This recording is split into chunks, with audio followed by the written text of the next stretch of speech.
কি করছিস? গাছটা ডরাঙ্গেলি কি করে আসছে একেবারে? এই এটা ভাড়া নিয়ে আসছি ডাক্তার ডাক্তার ভাড়া নিয়েছে, খাটিয়ে জুটছে না আর ভাড়া নিয়ে এসেছে একেবারে। গুলো কি করতে যা করতে বলা দিল গাছটা। চুপ, মিনু আসছে, মিনু। ওকে বলবেন সত্যি ডাক্তার। কি করছিস? এই যে কাপড় উঠাইছি। আমি একটা পেঁয়াজ খুঁজতে আলি বলি তোদের ঘরে। হ্যাঁ, আরে ই কবে ডাক্তার হইলো? আজকে হইলো, এদেরকে চাচ্ছেন আমার ডিস্টার্ব হচ্ছে না, পেশেন্ট আমার দাঁড়িয়ে আছে, দেখতে হবে, চলুন চলুন। আজকে হইলো। কে পড়াইলো? এখানে আমি পড়াচ্ছি, ডেলি রাতে পড়াচ্ছি। তুই পড়াইতে পারি? হ্যাঁ, পড়াতে পারবে না, তবে শুধু হইলো না ডাক্তার হইলো। তারপর টাকা পড়াবি। এই আপনি চলো না, আমার পেশেন্ট দাঁড়িয়ে আছে। তাহলে আমিও আমার চুপ না, আমিও পড়াচ্ছি আমার লোকটাকে মাইক হ্যাঁ, হয়েছে। যা, যা। তাহলে ও যদি ডাক্তার হয় তো আমিও বড় লোক হবো, তোর একাই বড় লোক হবি আর আমি হবো না। ডাক্তারের দমে টাকা, হ্যাঁ হ্যাঁ, যা। তো সর্দি কাশি সব দেখতে পারে। হ্যাঁ, সব দেখতে পারে, সব। আমার পেশেন্ট দাঁড়িয়ে আছে। এই আপনি চলুন চলুন চলুন চলুন চলুন। এবার তো কোন মরদ ডাক্তার হয়েছে, জ্বলন লাগছে ওর। চল, ও যখন আসবে আমাকে ডাক্তার ড্রেসটা পরতে দিবে। এবার কাল লাগু তার।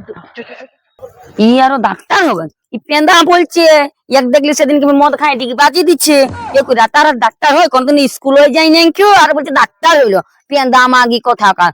আমিও আমার বরটাকে ইঞ্জিনিয়ার কইব, আর ইঞ্জিনিয়ার জামা আনবো পড়াবো বলে ইঞ্জিনিয়ার বল। তুই আমার সঙ্গে পারবি? তোর লেখ কাঠ আমি বেশি থাকবো বসলি মাগে। দাঁড়া আমি আসছো কিনা আমার বরটাকে পড়াই নিয়ে যাবো আপনার ইঞ্জিনিয়ার।